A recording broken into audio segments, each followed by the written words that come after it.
Обзоры экономических, спортивных событий, мировые новости и главные события региона. Обо всем этом мы не только расскажем в ближайший час. Начнем с курса валют. На сегодняшний день курс рубля к иностранной валюте, установленный Центробанком, составил за доллар 64,12, за евро 70,60. Что касается обмена валюты в Якутске, то сегодня выгоднее всего покупка доллара в Восточном банке 64,20, а продажи в Азиатско-Тихоокеанском 64,57. Что касается евро, то лучше курс покупки в Восточном банке 71,05, а продажи в Россельхозбанке 71,54, сообщает сайт Банки.ру. На переселение пожилых из Крайнего Севера предложили выделить 2 миллиарда рублей. В Комитете Госдумы по региональной политике и проблемам Севера и Дальнего Востока считают, старикам-северянам нужно направить деньги из резервного фонда правительства России. Инициатива коснется людей старше 80 лет для переселения из районов Крайнего Севера и приравненных к ним местностей в центральные регионы Российской Федерации. По мнению парламентариев, необходимо нивелировать разницу между стоимостью жилья в отдаленной части страны, которая, как правило, дешевле в 1,5, а то и в 2 раза, чем в европейской. Платежной системе МИР удастся обеспечить более выгодный курс при переводах, чем предлагают международные системы. Система запустит переводы на карты зарубежных банков. Тестирование операций запланировано на сентябрь-октябрь. На начальном этапе средства можно будет перевести на карты банков нескольких стран СНГ. Позднее переводы распространят и на дальние зарубежье. Объем операций по новому механизму составит несколько миллиардов рублей. В первую очередь возможность отправить деньги с карты на карту будет востребована у тех, кто находится на заработках в России. Центральный банк России поддержал Министерство финансов и Федеральную налоговую службу в требовании банкам блокировать частные счета индивидуальных предпринимателей при взыскании задолженности по налогам. По данным издания, позиция Банка России основывается на статье 23 Гражданского кодекса Российской Федерации, согласно которой ИП остается физическим лицом, а также статье 24, которая гласит, что предприниматели отвечают по своим обязательствам всем своим имуществом. Более того, регулятор также указал на подтверждение неразграниченности частного и предпринимательского капитала у ИП со стороны Конституционного суда, что касается и банковских счетов индивидуальных предпринимателей. Столица Якутии стала площадкой объединения бизнес-сообщества региона. Сегодня здесь стартовала работа очередного форума предпринимателей. На прямой связи со студией наш корреспондент Дмитрий Тымыров. Дима, сколько представителей бизнес-сообщества собрал форум и какая программа ожидает участников? Добрый день, Юлия. Хочется сказать, что подобный форум в республике проводится не первый раз. Последний раз Министерство предпринимательства с представителями бизнес-сообщества встречались 2 года тому назад. Тогда количество участников было в разы меньше. В этом же году количество участников составляет более 300 человек. Для участников организаторы придумали очень насыщенную программу. Они будут принимать участие в круглых столах, дискуссионных площадках, мастер-классах и в акциях, а также в других мероприятиях. Сегодня первый день форума начался очень насыщенно. С самого раннего утра участники принимают участие в творческих площадках, которые проводятся на разных точках города Якутска. Сейчас мы находимся в здании Министерства экономики, где проводится одна из таких площадок – круглый стол на тему «Бизнес против коррупции». Это очень щепетильная тема. Сегодня обсуждается именно в здании Министерства экономики. О чем здесь обсуждают и о чем будут говорить, и кто стал участниками, сейчас мне расскажет Туяра Савина, представитель управления при главе региона по профилактике коррупции и иных правонарушений. В рамках проводимого форума для предпринимателей в республике впервые организован круглый стол «Бизнес против коррупции». На данном круглом столе предоставлена возможность предпринимателям высказаться, рассказать свою конкретную ситуацию, историю по фактам коррупции. Экспертами у нас являются представители прокуратуры республики, Следственного управления Следственного комитета, Министерства внутренних дел, УФАС и так далее. На круглом столе лично участвует министр предпринимательства Высоких Ирина Сергеевна, а модератором является уполномоченный по защите прав предпринимателей. Эксперты, разъясняют ситуацию, ту, с которой столкнулись предприниматели, отвечают конкретно на их вопросы. Спасибо. Ну, в конце хочется сказать, что, как отметила министр предпринимательства Ирина Высоких, данный форум должен задать вектор дальнейшего развития бизнес-сектора в республике. Юлия? Спасибо, Дима. Я напомню, на прямой связи со студией был наш корреспондент Дмитрий Тымыров. За время существования возможности объявить себя банкротом этой процедурой воспользовались 42 тысячи жителей России. Подробности в обзоре экономических событий у моего коллеги Ивана Лазаренко. Иван, а какие перспективы у процедуры банкротства? Юлия, учитывая общую закредитованность населения и ситуацию с падением реальных доходов жителей страны, финансовые аналитики пришли к выводу, что в перспективе процедурой банкротства могут воспользоваться 2 миллиона россиян. После прохождения процедуры личного банкротства гражданам разрешат не выплачивать долги по административным штрафам, в том числе в ГИБДД и по налогам. Соответствующий проект закона рассмотрела правительственная комиссия по законопроектной деятельности. Отмечается, что проект поправок в бюджетный кодекс расширяет перечень ситуаций, когда недоимки признаются безнадежными к взысканию. После вступления поправок в силу к ним отнесут и банкротство физических лиц.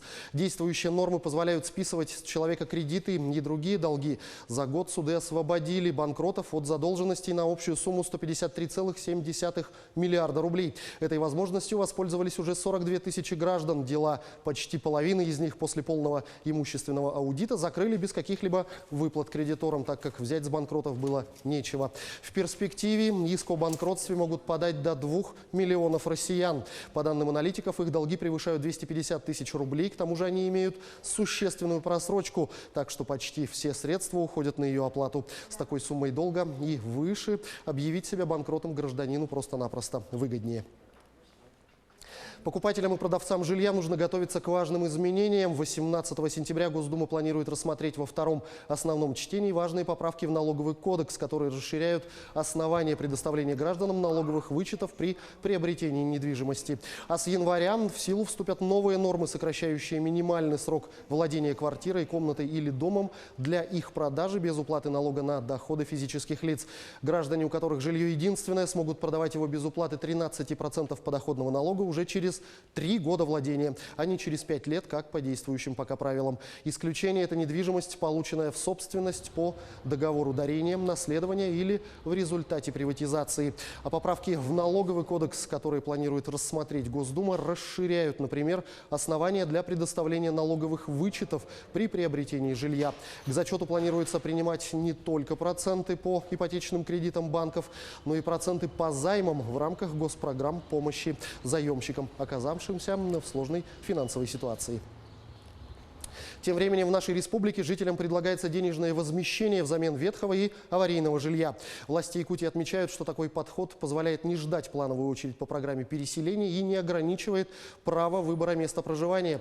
Первое соглашение о предоставлении гражданам возмещения за изымаемое жилье, жилое помещение были подписаны накануне. Заместитель председателя правительства Кирилл Бычков отметил, что если ранее планировалось выделять под выплаты их возмещения гражданам в общей сложности 660 миллионов рублей, то теперь эта сумма возрастет, поскольку все больше людей предпочитают такую форму расселения. Нормативная правовая база позволяет выплачивать компенсацию по более высокой цене в противовес оценочной стоимости, как было прежде. Сейчас предлагается более 50 тысяч рублей за 1 квадратный метр. В дальнейшем денежное возмещение будет максимально приближено к рыночной стоимости жилья. Кроме того, выбор компенсации не ограничивает право выбора места проживания, в том числе в другом регионе. И нередко при переселении из бараков в нормальные квартиры вызывает у потенциальных новоселов острые вопросы, на которые не только чиновники, но даже и суды не всегда могут дать правильный ответ. В этой связи интересны два решения Верховного суда, которые касаются прав переселенцев и обязанностей региональных чиновников. Первое решение Верховного суда России касается доплаты за квадратные метры. Вправе ли местная власть при предоставлении квартиры взамен аварийной требовать с жильцов разницу в цене? Верховный суд ответил однозначно: не вправе. Но вот если собственники готовы доплатить за лишние метры, то это возможно. То есть вариант доплаты – это лишь по соглашению сторон. А если граждане не готовы, то администрация должна предоставить жилье бесплатно, равноценное или большее по площади. Только когда жильцов это не устраивает, суд может принудительно выселить с предоставлением возмещения. Второй вопрос – обязанности местной власти предоставить равноценные квартиры взамен аварийных. Часто возникает ситуация, что делать, если новое помещение жильца не устраивает. Например, оно слишком маленькое, находится в другом районе или уступает прежнему по другим признакам. Может ли отказ от неравноценного варианта оставить жильца вообще без квартиры? Если дом включен в региональную адресную программу по переселению граждан из аварийного жилищного фонда, то владелец жилья имеет право выбрать деньги или другую благоустроенную квартиру в собственность. Если помещение оказалось неравнозначным, это не означает, что переселенец в принципе отказался от жилья. Он вправе требовать жилье не хуже прежнего. Размер общей площади и количество комнат в новой квартире должны быть не меньше, чем в прежней. Новое жилье должно быть благоустроенным, комфортным и иметь либо подобные, либо улучшенные условия проживания. На этом у меня пока все. Оставайтесь в курсе экономических событий на Якутия-24. Юлия, ну а свежая и актуальная информация в следующих выпусках. Спасибо, Иван. А мы переходим к мировым новостям. Европарламент одобрил кандидатуру главы МВФ Кристин Лагард на пост президента Европейского Центробанка. Она станет первой женщиной, возглавившей этот банк, рассказывает Артем Сторонов. Депутаты Европарламента во вторник поддержали назначение Кристин Лагард на пост главы Европейского Центрального банка. За ее кандидатуру проголосовали 394 человека, 206 против, 49 воздержались. С 2011 года Лагард занимала должность директора-распорядителя Международного валютного фонда. До этого она возглавляла Министерство экономики и финансов, а также сельского хозяйства и рыболовства Франции. В ходе обсуждения в Страсбурге во вторник мнения депутатов разделились. Одни хвалили Лагард за ее обещание придерживаться нынешней монетарной политики Европейского Центробанка, другие обрушились на нее с критикой, заявив, что она даже не соизволила приехать лично на процедуру голосования, а это, по мнению депутатов, говорит о предрешенности результатов. Ранее кандидатуру Лагард одобрил Совет директоров ЕЦБ. Теперь же ее назначение должны формально утвердить главы стран-членов Евросоюза на регулярном саммите в октябре. Лагард станет первой женщиной, возглавившей ЕЦБ. Она сменит на этом посту Марио Драги, срок полномочий которого истекает 31 октября. Президент Европейского Центробанка избирается сроком на 8 лет. Во Франции расселили новый лагерь мигрантов. После уничтожения джунглей под Кале подобные стихийные поселения на северном побережье под Пятой Республики появляются регулярно. Подробности у Никиты Конева. Французские полицейские расселили еще один лагерь нелегальных мигрантов. Около 1000 человек покинули во вторник свои палатки, стоявшие под Дюнкерком. Этот лагерь появился в 2018 году. Власти города предоставили для переселенцев здание гимназии. Внутри поместились 200 беженцев и вокруг еще 800. Большую часть населения составили молодые мужчины, иракские курды. Французский суд постановил переселить мигрантов еще 4 сентября после многочисленных жалоб местных жителей. На северном побережье Пятой Республики вновь и вновь появляются подобные лагеря, а полиция их расселяет. Ситуация повторяется после того, как были разрушены печально известные джунгли под Кале в 2016-м. Однако мигрантов это не останавливает. Они раз за разом пытаются прорваться через Ла-Манш. Так, в воскресенье британцам удалось перехватить больше 40 человек, которые пытались пересечь пролив. Электрическое такси на подводных крыльях может уже в следующем году появиться на реке Сене в центре Парижа. Пока что его создатели ждут одобрения местных властей на открытие первой коммерческой линии. Электромобиль на подводных крыльях быстро скользит над водной гладью. В понедельник на реке Сене в центре Парижа начались 4-дневные испытания парящего такси от местного стартапа Sea Bubbles. По словам создателей, их разработка предлагает экологичный и практически бесшумный вариант использования речного пространства в городе с одной из самых загруженных транспортных систем в мире. Такси под названием Bubbles стоит около 200 тысяч евро и может развивать скорость до 18 узлов, около 33 км в час. Благодаря тому, что электромобиль парит над рекой, трение о воду снижается на 30-40%. Во Франции мы фокусируемся на такси-варианте 1 пилот и 4 пассажира. Мы ждем одобрения на открытие коммерческой линии между восточным и западным берегом, чтобы пересекать Париж каждое утро. Ждать нужно полгода, но посмотрите, на реке совсем никого нет, а нам нужно использовать наши водные артерии. Если испытания пройдут успешно, то на парящем такси по Сене можно будет прокатиться уже в следующем году.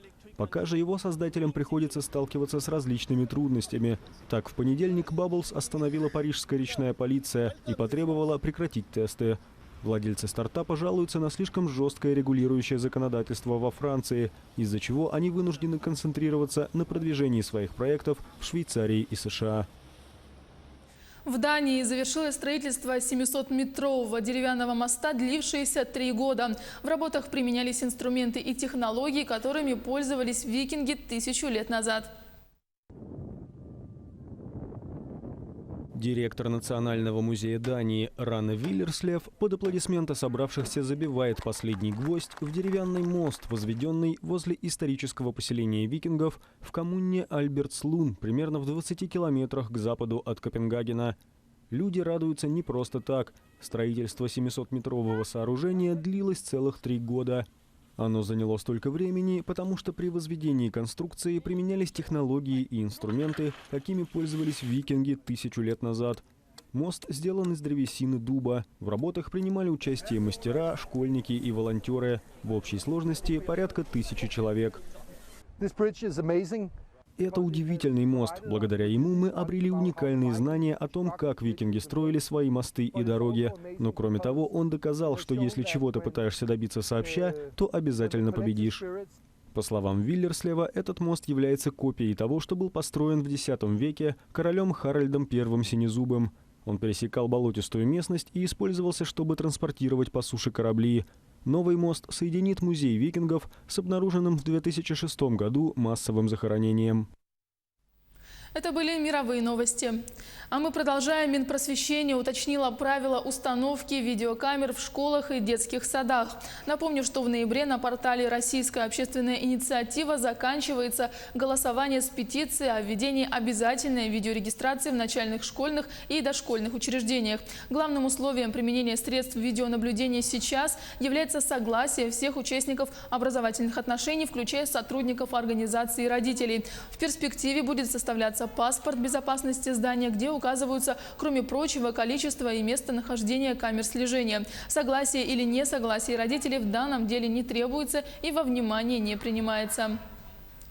Управление Роспотребнадзора в прошлом учебном году составило 540 протоколов об административных правонарушениях в образовательных учреждениях на сумму 2 300 000 рублей. За этот период специалисты исследовали более 3500 проб готовых блюд и продовольственного сырья, из которых 6,5% не соответствовали требованиям качества и безопасности. Также при проверках выявлялись нарушения режимного характера, несоблюдение дезинфекционного режима, неправильное ведение производственной документации на пищеблоках, неудовлетворительные результаты лабораторных исследований.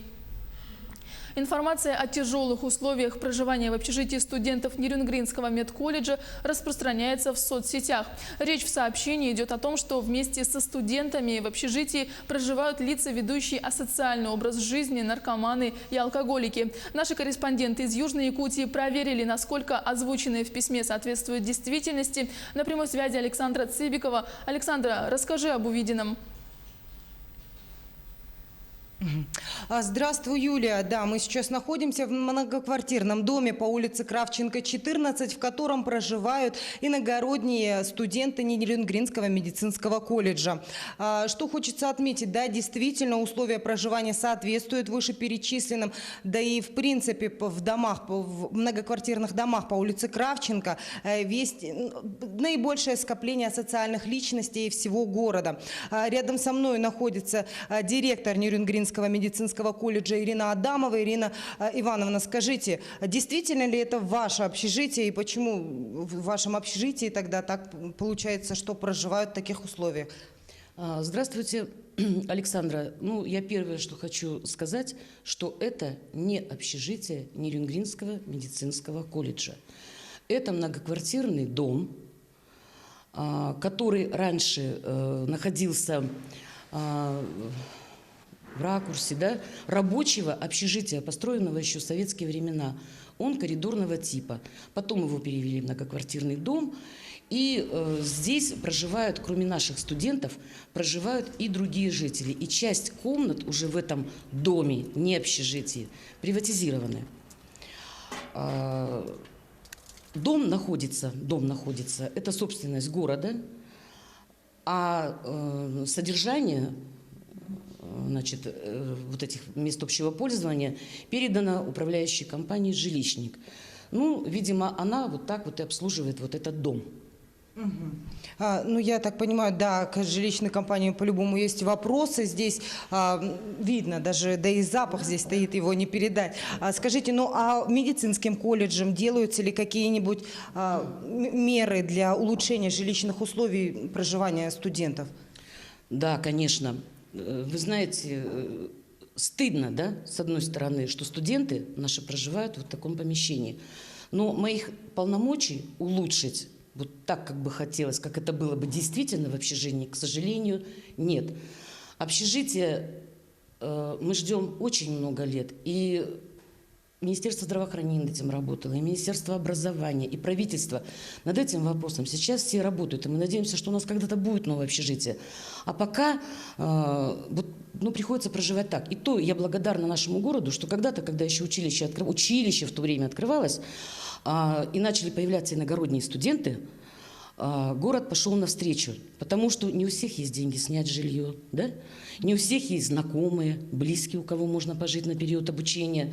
И поэтому за эти годы нам постепенно передавалось, вот как освободится комната, мы узнаем, напишем, дайте нам, пожалуйста, комнату, ну пусть наши студенты приедут, они коммуналку, все будут платить, только где-то им жить.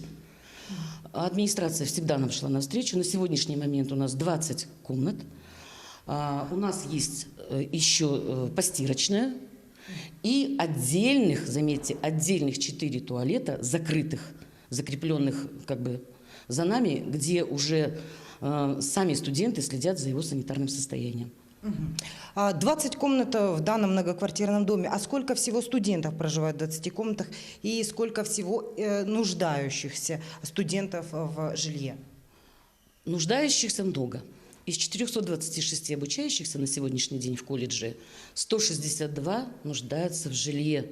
Это иногородние студенты. Практически мы из 30 вузов у нас студенты учатся на всех курсах, на первых, на старших. И сбилась я чуть-чуть. Да, повторю вопрос. Сколько проживает? На сегодняшний день в 20 комнатах оно на 67 койко-мест. Но на сегодняшний день переживает 81 студент. Я сейчас объясню, почему. Потому что на начало года подъезжают, квартиру пока снять не могут, останавливаются здесь. Но у нас единственное есть приятная новость, да, мы ее все ждем. Районная администрация выделила нам помещение в другом доме с отдельным входом на 30 койко-мест. И вот из 81 30 человек из категории детей-сирот и несовершеннолетних буквально вот к концу сентября туда переедут. Там отдельный вход, там будет охрана. Ну и хоть какой-то части студентов мы сможем улучшить комфортные условия. Да, я вас услышала, тоже надеемся, что скорее в ближайшем будущем они переедут. А что вот остается делать студентам, которые здесь? Какие меры могут предпринимаются? Говорят, что даже пожарных кнопок нет. Что им делать в какой-либо ситуации? Или что еще делать? Я вас услышала. Ну, в отношении пожарных кнопок. Пожарные кнопки здесь, конечно, есть. Я скажу более для безопасности, да, и хотя бы каких-то, более комфортных условий проживания в этом доме. Значит, мы из небюджетных средств содержим здесь вахту. В вечернее и ночное время здесь сторож-вахтер. За свой счет мы установили тревожную кнопку, то есть при нажатии которой, я поясню, сразу же выезжает Росгвардия, бойцы Росгвардии. И вы знаете, вот по анализу вот всех вызовов мы тоже же подводим итоги, да? В основном, зачастую это не на наших студентов вызываются, а обслуживаемых всех жителей вот этого дома. Что касается, значит, комнат, да, вот про туалеты я сказала, слава богу, мы добились, у нас ребята ходят. Постирочная у нас есть, белье мы стираем сами, есть где развешать, есть где посушить. За счет небюджетных средств мы устанавливаем железные двери, меняем. Вот мы сейчас идем с вами, да, Александра, по коридору. Значит, вот это студенты нашего колледжа, двери помененные, да. Вот здесь, прошу обратить внимание, это уже жильцы. И вот проживают другие жильцы. И вот буквально в конце августа мы установили вот новые двери. Кстати, мы подошли к комнате наших студентов. Здесь у нас второй курс проживает. В свое время, лет 5 назад, мы приобрели тоже за счет небюджетных средств двухъярусные кровати. И вот как-то, стараемся благоустроить. Преподаватели, студенты вот старших курсов не дадут слукавить, что говорится, да. Есть дома шторы, принесли, есть карнизы, пробили, то есть как-то стараемся улучшить все это.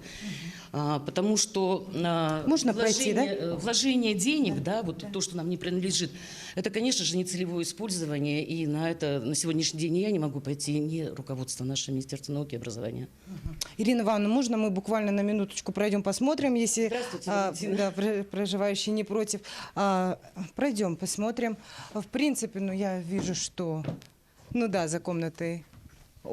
Комната ухожена, красивая. Вот на сегодняшний день здесь проживают 3 студента, 3 студентки. У них есть кухонка. Вот небольшая кухонка, да, мы видим, в принципе, средства гигиены. Есть место для того, чтобы учиться, да, то есть...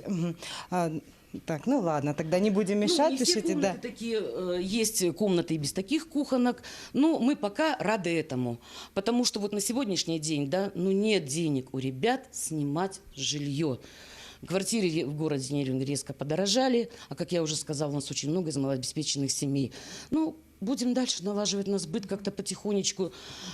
А есть какие-нибудь, какие пожелания? Мои. Ваши пожелания. Это не только мои пожелания, это пожелания всего персонала, педагогического коллектива, тех работников и, конечно же, наших студентов, чтобы у нас наконец-то появилось свое собственное общежитие, где, я вас уверяю, будет чистота, уют и порядок, как это присуще будущим медицинским работникам. Спасибо, Ирина Ивановна. А в завершении хочется отметить, да, вот все-таки мы можем наблюдать условия проживания ужасные, действительно ужасные. И оператор наш сходил в душевую, отснял, я там, слава богу, не была, говорят, что там еще хуже. Вот. Действительно, мы последние годы работаем тесно с Нерюнгринским медицинским колледжем, знаем о их модернизированной базе, улучшения в колледже условий, там новые оборудования, новые технологии. И в сравнении с тем, где проживают студенты, хочется им пожелать действительно нового общежития или хотя бы улучшения качества жилищных условий. На этом у меня все. Юлия. Спасибо, Александра. Я напомню, на прямой связи со студией была моя коллега Александра Цыбикова. Якутянина обвиняют в незаконной рубке лесных насаждений. Полицейские остановили его на дороге для проверки и обнаружили в кузове грузовика 6 свежесрубленных лиственниц без сопроводительных документов. Подробности у Юрия Осипова. Юрий, что грозит задержанному? Да, Юлия, следует отметить, что задержанный мужчина оказался предпринимателем, который занимается строительством. Он рассказал, что лиственница понадобилась ему для строительства септика для одного из жителей села. Сейчас в его отношении возбудили уголовное дело, и ему грозит до 500 тысяч рублей штрафа. Здравствуйте, вы смотрите обзор чрезвычайных происшествий, в студии Юрий Осипов. Спасатели обнаружили пожилого мужчину, пропавшего в лесу. Служба спасения сообщает, что 75-летний житель Якутска выехал с родственниками за ягодами в село Ломтука Мегино-Кангаласского района. Там, в местности Тора, он ушел в неизвестном направлении и к назначенному времени не явился на место сбора. Поиски своими силами результатов не принесли. На следующий день на поиски выехали 8 спасателей на 2 автомобилях с квадроциклами, беспилотным летательным аппаратом и кинологами. Еще через день в результате прочесывания местности пожилого мужчину обнаружили в 80 километрах от места пропажи. Он чувствовал себя удовлетворительно, но сильно замерз. Пожилого мужчину передали родственникам. На Нерюнгринскую добывающую компанию возбудили уголовное дело за уклонение от уплаты налогов. По данным следствия, компания «Новое золото» за 8 месяцев накопила долгов на сумму более 4 миллионов рублей. Компания приняла активные меры для сохранения своего бизнеса, в том числе применив систему расчетов с контрагентами через счета третьих лиц. При этом не использовались собственные расчетные счета, которые налоговым органам с целью взыскания недоимки по налогам и сборам были выставлены инкассовые поручения. Расчетные операции с контрагентами осуществлялись по расчетному счету аффилированной организации, открытой в другом банке. Таким образом, руководство компании сокрыло деньги, за счет которых должно производиться взыскание налогов. В Удачном следователи возбудили уголовные дела за взятку и служебный подлог в отношении врача городской больницы. Она по предложению своего знакомого оформила на пациента подложный листок нетрудоспособности. Мужчина, в отношении которого был оформлен листок нетрудоспособности, в это же время отбывал административный арест в изоляторе временного содержания. Следственным органом в отношении врача возбуждены уголовные дела по части 3 статьи 290 Уголовного кодекса Российской Федерации «Получение должностным лицом взятки за незаконные действия» и части 1 статьи 292 Уголовного кодекса Российской Федерации «Служебный подлог». Расследование уголовного дела находится на контроле прокуратуры. Подозреваемым в Вилюйском районе на потерпевшего возбудили уголовное дело за дачу ложных показаний. Об этом сообщает прокуратура Якутии. В мае этого года суд вынес обвинительный приговор в отношении жителя города Вилюйска, который был признан виновным в причинении тяжкого вреда здоровью. Но на судебном заседании потерпевший, который оказался родственником подсудимого, желая помочь ему, сказал, что ножевое ранение нанес себе сам, изменив тем самым свои показания, данные им во время предварительного следствия. Суд, тем не менее, отнесся критически к изменившимся показаниям потерпевшего и не учел их при вынесении приговора. А в отношении потерпевшего возбудили уголовное дело. В Жиганске из горящего дома пожарные эвакуировали 8 человек. Загорелся двухэтажный деревянный 12-квартирный жилой дом. По прибытию первого пожарного подразделения по охране села Жиганск из-под дома шел густой дым. Создалась угроза распространения огня по всему зданию. Огнем было охвачено цокольное перекрытие первого этажа на территории 12 квадратных метров. На тушение возгорания привлекалось 15 человек личного состава и 2 единицы техники Государственной противопожарной службы республики. Не было допущено распространения огня по всему зданию. Пожар был ликвидирован в кратчайшие сроки. Причина, виновное лицо и ущерб устанавливаются. С развитием технологий развиваются и мошенники, и их методы. Так, якутянину на телефон один за одним стали поступать звонки от неизвестных. Они представлялись сотрудниками банков и сообщили, что с его карты пытались расплатиться в интернет-магазине, в связи с чем ему необходимо застраховать карту. Затем потерпевшему стали поступать СМС-сообщения с номера банка с паролями, которые он сообщил неизвестным, после чего с его кредитной и дебетовых карт были сняты более 180 тысяч рублей. Другой случай произошел с женщиной, которая хотела купить авиабилеты.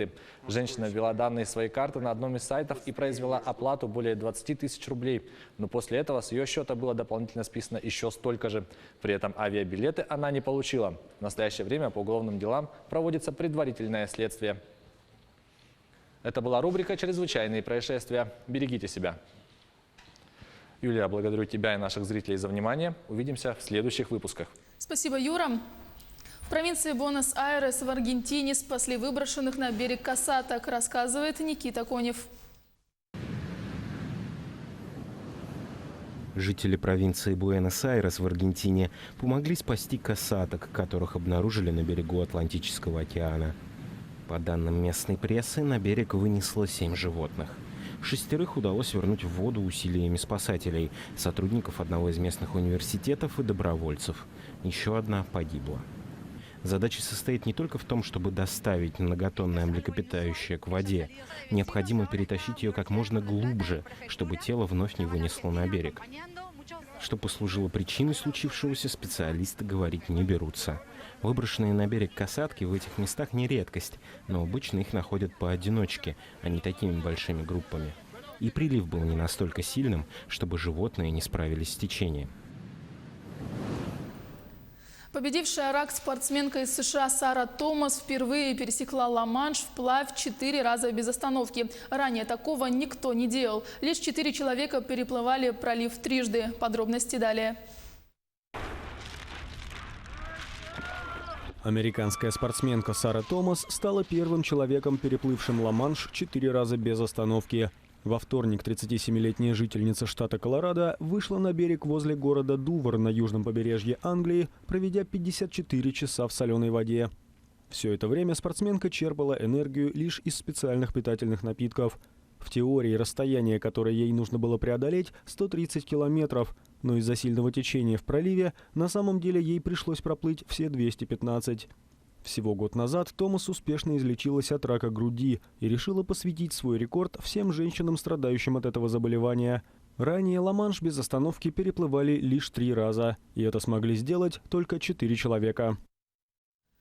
Санкт-Петербургский «Зенит» сыграл в ничью с французским «Лионом» в матче группового этапа футбольной лиги чемпионов. Подробности у Власии Сергеева. Власия, какое положение в нашей турнирной группе? Юлия, здравствуй. Игра завершилась со счетом 1-1, и тут стоит отметить, что для нашей команды встреча была выездная. Таким образом, «Зенит» и «Лион» набрали по 1 очку, ну а лидирует же в группе немецкий «Лейпциг», накануне обыгравший португальскую «Бенфику» со счетом 2-1. В эфире новости спорта. Здравствуйте. Футболисты «Зенита» со счетом 1-1 сыграли в ничью с французским «Лионом» в матче первого тура группового этапа Лиги чемпионов. Матч прошел накануне на стадионе «Люмьер» во Франции. В составе российского клуба результативный удар на счету Сердара Азмуна. За хозяев поля с 11-метровой отметки забил Мемфис Депай. В следующем туре «Зенит» дома сыграет с «Бенфикой», а «Лион» в гостях встретится с «Лейпцигом». Оба матча пройдут 2 октября. Сегодня стало известно о том, что... А вот результаты других встреч игрового дня. «Интер» на домашней арене сыграл в ничью с чешской «Славией» 1-1. «Валенсия» на выезде одержала победу с минимальным преимуществом над «Челси» 0-1. «Ред Булл» одержал крупную домашнюю победу над «Генком» 6-2. «Наполи» дома отправил 2 безответных мяча в ворота «Ливерпуля». «Аякс» выиграл у «Лиля» со счетом 3-0. «Лейпциг» на выезде оказался сильнее «Бенфики» 2-1. И «Боруссия» сыграла в нулевую ничью с «Барселоной». Сегодня стало известно о том, что «Зенит» подписал контракт с нападающим Александром Кокориным, рассчитанный до конца текущего года. Об этом сообщает ТАСС. Во вторник футболисты Кокорин и Павел Мамаев, в мае осужденные за драки в центре Москвы, вышли на свободу из колонии условно-досрочно. Сообщается, что прежде чем приступить к тренировкам, футболист пройдет углубленный медосмотр. Напомню, Кокорин до этого скандала выступал за «Зенит», в составе которого провел 92 матча и забил 34 мяча. Нападающий с петербургским клубом становился чемпионом России, обладателем Кубка и Суперкубка страны. Московская «Динамо» на своем льду одержала победу над Владивостокским «Адмиралом» в матче регулярного чемпионата континентальной хоккейной лиги. Встреча завершилась со счетом 4-2. В составе «Динамовцев» шайбу забросили Вячеслав Кулемин, Микс Индрашис, Андрей Миронов и Дмитрий Яшкин. В составе «Адмирала» отличились Константин Глазачев и Денис Вихарев. В турнирной таблице «Динамо» занимает 5-е место в западной конференции, набрав 9 очков. «Адмирал» идет 9-м на востоке, имея в активе 6 баллов. В следующем туре «Динамо» примет СКА, «Адмирал» на выезде сыграет с московским ЦСКА. Оба матча пройдут в четверг. Россиянин Андрей Рублев победил белоруса Илью Ивашко в первом круге турнира в Санкт-Петербурге. Встреча завершилась со счетом 4-6, 6-0, 6-4 в пользу 21-летнего россиянина. Стоит отметить, что спортсмены встречались между собой впервые. В 1/8 финала Рублев встретится с литовцем Ричардосом Беранкисом, который победил израильтянина Дуди Село. Рублев располагается на 38-й строчке рейтинга ATP. На его счету 1 титул на турнирах под эгидой организации. Высшим достижением Рублева на турнирах серии «Большого шлема» является выход в 1/4 финала открытого чемпионата США. Василию Егорову помешало рассечение в поединке 1/8 финала чемпионата мира. Таким мнением с журналистами поделился личный тренер якутского боксера Артур Пахомов. Напомним, накануне Егоров единогласным решением судей уступил французу Белалу Беннама и завершил свое выступление на текущем мировом первенстве. Бой был равным, хотя в каких-то моментах Василий уступал. Была разница в росте. Егоров должен был входить в среднюю дистанцию за счет обманных движений, работы ног. Мы обговаривали эту тактику, но после рассечения что-то пошло в другую сторону, и эти комбинации не получались. Мы боксировали с неплохим соперником, но думали, что переиграем оппонента. К сожалению, не получилось. Василий сильно расстроился. Могу сказать, что он удивился, когда подняли руку сопернику, сказал Пахомов. Чемпион абсолютного бойцовского чемпионата в легком весе россиянин Хабиб Нурмагомедов с высокой долей вероятности проведет следующий бой в России. Об этом он сообщил накануне журналистам. Напомню, 30-летний Нурмагомедов 7 сентября провел вторую защиту титула, победив американца Дастина Порье. Всего на его счету 28 побед и ни одного поражения. Переговоры с UFC велись и ведутся. Очень хочу подраться в Москве или Петербурге. Идут переговоры. Процентов на 80 уверен, что мой следующий бой пройдет в России, сказал Нурмагомедов. К этому часу это все спортивные новости. Мы продолжаем следить за событиями в жизни якутского и российского спорта. Юлия, вам слово. Спасибо, Власий. Необычным подходом к тюнингу собственного автомобиля отличился житель Краснодара Ваган Микозлян. Он преобразовал свою приору в подобие кареты с большими колесами. Они позолоченные, 72-дюймовые. Ездить на таком автомобиле можно, правда, только по прямой со скоростью 10 км в час. Сам Ваган признается, что идея была просто поставить автомобилю большие колеса. За внесение технических изменений, при которых эксплуатация автомобиля запрещена, Вагана оштрафовали на 500 рублей. На видео видно, как «Ладу» погрузили в эвакуатор и отвезли на аэродром, где Миколян показал мастер-класс по вождению автомобиля вверх ногами. Мужчину заранее закрепили ремнями на водительском сиденье, дабы избежать травм и повреждений. Сам автомобиль переворачивали при помощи тросов, и, несмотря на трудное положение, автомобиль удалось завести и прокатиться на нем по аэродрому. Это просто большие колесами поставили. Не планировали, что он как снежинка будет, как карета. Просто большие колеса. А сам как называешь свою машину? Самая высокая приора в мире. Арнольд Шварценеггер, Джеки Чан и Павел Воля в одной картине. В Якутске покажут нашумевший фильм «Тайна печати дракона», успевший еще до главной премьеры стать одной из самых ожидаемых картин. «Тайна печати дракона» появится на якутских экранах с завтрашнего дня. Сегодня состоится предпоказ фильма. Картину представит продюсер и сценарист фильма Алексей Петрухин. С ним сейчас беседует наш корреспондент Саргалана Федорова. Саргалана, расскажи, что ты узнала о фильме. Приветствую, Юлия. Фильм «Тайна печати дракона» – это сказка-анекдот, в которой Петр I носит железную маску и устраивает революцию в Китае. А Джеки Чан и Арнольд Шварценеггер, они сражаются в поединке и выясняют, чье кунг-фу сильнее. Отмечу, что создатели фильма завезли культовых актеров на второстепенные роли. В основу фильма легли российские и китайские легенды. Главный герой Джонатан Грин – путешественник. Он отправляется в Китай по поручению Петра I и там сталкивается с таинственными существами, которые, казалось бы, существуют только в мифах и легендах. Съемки фильма проходили в России, Китае и Чехии. Эта картина – вторая часть киносаги Олега Степченко «Ви 3D» по мотивам повести Николая Гоголя. И сегодня рядом со мной сценарист и продюсер фильма Алексей Петрухин. Алексей, мы знаем, что первая часть – это такая сдержанная камерная история о приключениях Джонатана Грина. Чем отличается «Тайна печати дракона»? Да, здравствуйте. Конечно, отличается. Прежде всего, отличается масштабом и расширилась аудитория. Этот фильм все-таки для всей семьи. Это можно идти, папам есть что посмотреть, как вы только что сказали ранее. Арнольд Шварценеггер, Джеки Чан, Рутгер Хауэр. Очень интересно посмотреть на их поединок. Очень много чего мужского в этой есть картине. Это для женщин, для мам, это ведьмы, принцессы. Ну и, конечно, для детей. Это 6+ рейтинг, но детям вся история будет интересна. Они будут переживать за драконов, за маленьких дракончиков. Они будут задавать родителям очень много вопросов, потому что хоть это и фэнтези, но обязательно вставлена наша история, российская история того времени, такими вот специально еще такими эмоциональными, спорными моментами, чтобы именно задавать вопросы и обсуждать эту картину. А вот над созданием фильма работала уникальная команда, состоящая из представителей 10 стран. Принимала участие и Якутия, в частности, представители Сахафильма. Алексей, расскажите, какой вклад внесли представители Сахафильма в создание картины?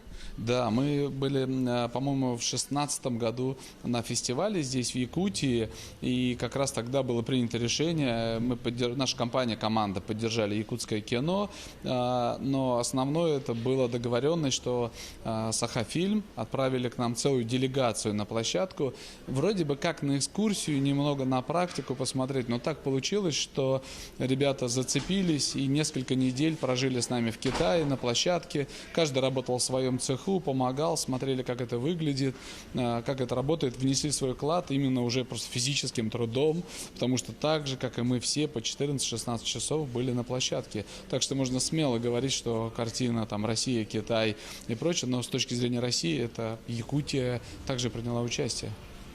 Я надеюсь, что ребята сюда принесли свой опыт, и для якутского кино в целом это скажется на пользу для развития вообще киноиндустрии Якутии, ну, кинопрома Якутии. И мы знаем, что бюджет фильма составил более 48 миллионов долларов, что превратило ленту в один из самых дорогих фильмов отечественного производства. И как восприняли зрители этот фильм? И есть ли у вас планы снять третью часть? Смотрите, бюджет не является, наверное, предметом гордости. Иногда вообще эта картина, как американцы ее оценили, 150 миллионов долларов она стоит. То, что мы сделали за те деньги, которые заявлены. Вопрос же, чтобы зрителю понравился. Завтра начинается прокат, и завтра мы поймем, как зрители воспринимают эту картину. А сегодня вот спасибо Синема-центру, который устроил специальный показ для детского дома «Берегиня», для журналистов. И вот мы сейчас здесь находимся, посмотрим сеанс и узнаем уже первую реакцию в Якутии. Это за день до всероссийского проката. Фильм у нас была премьера в Казахстане, в Алматы, и в Москве была премьера. И надо дать должное, что мы немножко успокоились. Я даже сейчас говорю спокойно, потому что я вижу, как картину принимают зрители, ее принимают. И она действительно произвела именно тот эффект, который мы хотели. Это такой вау, эмоциональный эффект, познавательный. И, в общем-то, мы надеемся, что будет предмет для гордости за российское кино и за развитие нашего кино. Но благодаря китайским партнерам мы просто смогли осилить вот этот масштаб, этот бюджет. И, в общем, гордимся этим. Конечно, будем продолжать эту историю. У нас уже часть снята индийская тема. Это путешествие в Индию, называется «На пороге бессмертия». На следующей неделе мы будем уже презентовать трейлер. До съемки будут зимой. Основные съемки будут зимой еще проходить. Поэтому не исключаю, что Якутия нам опять здесь поможет и пригласим на площадку, чтобы продолжать это сотрудничество.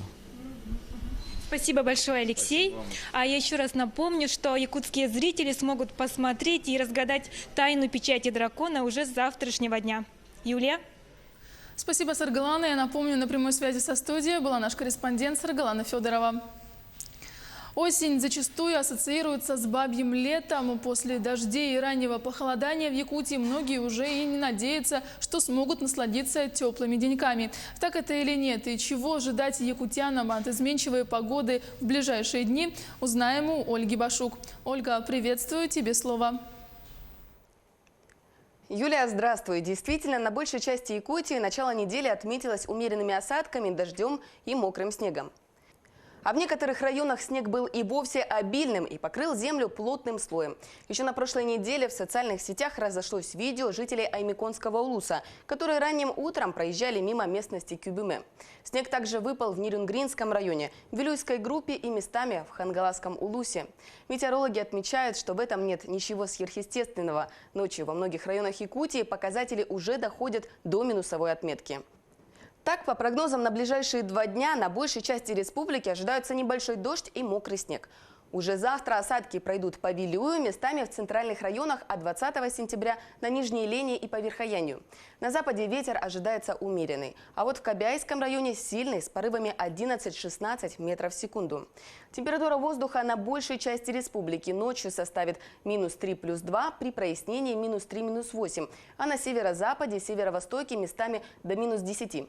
Днем +3 + 8, а местами на юге, юго-западе, в Колымо-Индигирских районах +8 + 13 градусов.